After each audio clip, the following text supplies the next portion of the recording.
Assalamualaikum warahmatullahi wabarakatuh. Jadi hari ini saya akan bercerita tentang Nabi Muhammad SAW dari sejak ia dititipkan kepada Halimah hingga ia dikembalikan lagi ke ibunya. Rasulullah SAW lahir pada tanggal 12 Rabiul Awal di tahun Gajah dari seorang ibu bernama Aminah dan ayah bernama Abdullah bin Abdul Muthalib. Ibunda beliau, Aminah, merupakan wanita yang paling baik garis keturunan dan kedudukannya di kalangan Quraisy. Demikian halnya ayah beliau, Abdullah bin Abdul Muthalib, juga merupakan lelaki yang berasal dari garis keturunan dan kedudukan yang baik di antara kaum Quraisy. Sehingga Rasulullah merupakan orang Quraisy yang paling baik nasabnya dan paling terhormat baik dari jalur ibu maupun ayahnya. Sudah menjadi budaya di tengah masyarakat Quraisy bahwa setiap anak yang baru dilahirkan akan dicarikan seorang ibu untuk disusui. Begitu pula dengan baginda Nabi.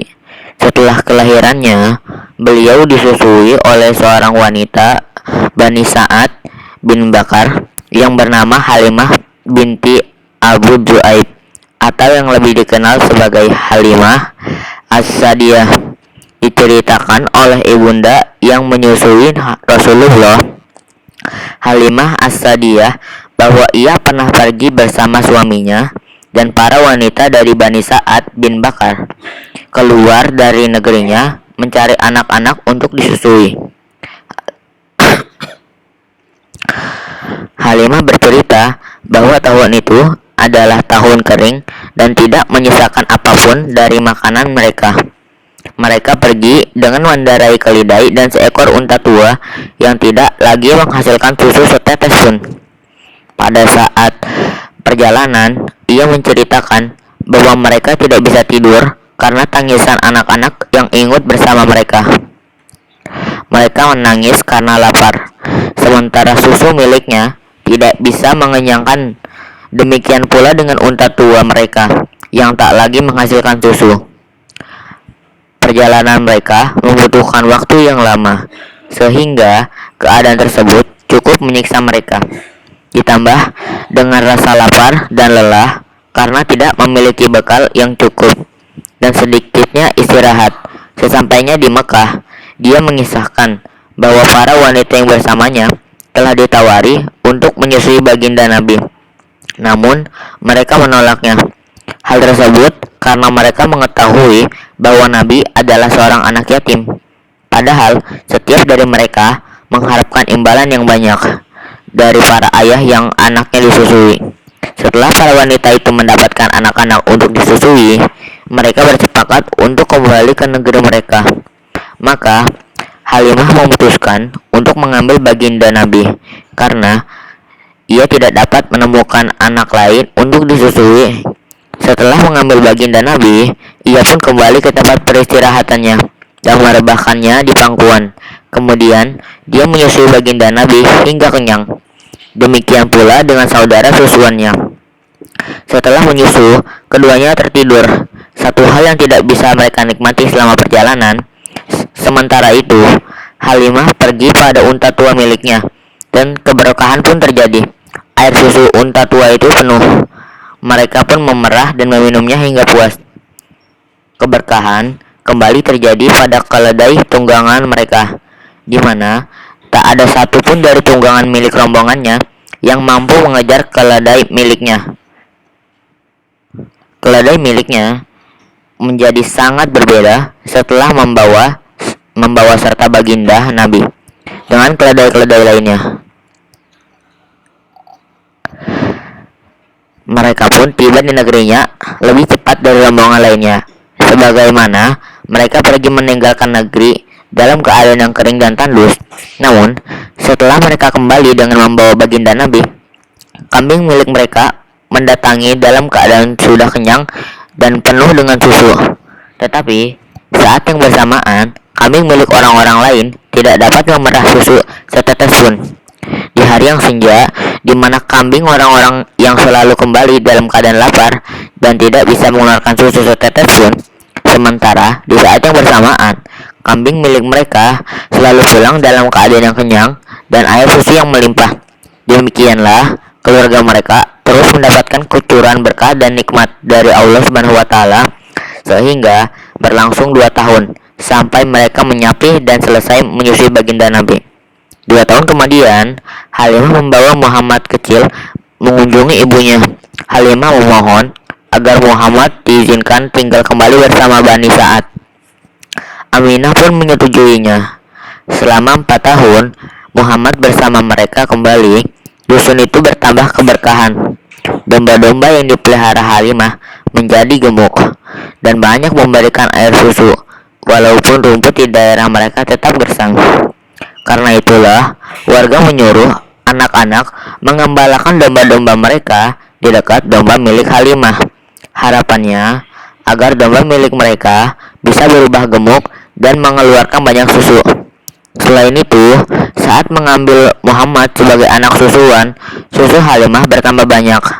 Ia pun heran, sebab selama ini susunya bukan tidak ada, tapi tidak begitu banyak.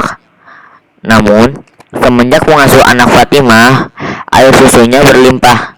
Anehnya lagi, ketika sudah menyusu di susu sebelahnya dan hendak diberikan sebelah lagi, Nabi Muhammad SAW menutup mulut kuat-kuat.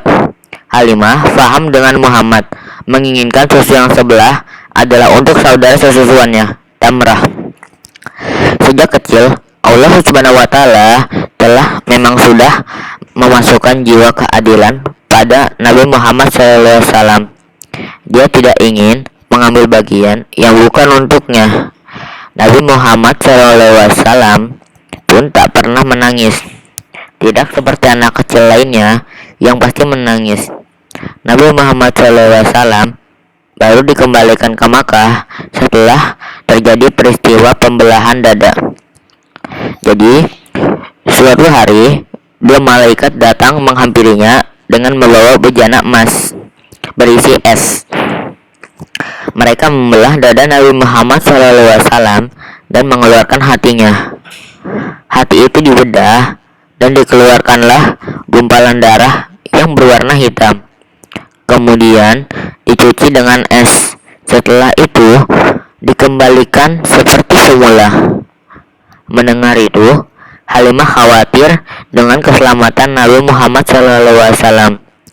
Ia dan suaminya sepakat mengembalikannya kepada ibunya. Setelah diserahkan, Halimah sudah tidak mengetahui lagi kabar tentang Nabi Muhammad. Sebab itu, untuk mendapat informasi di zaman itu sangatlah sulit.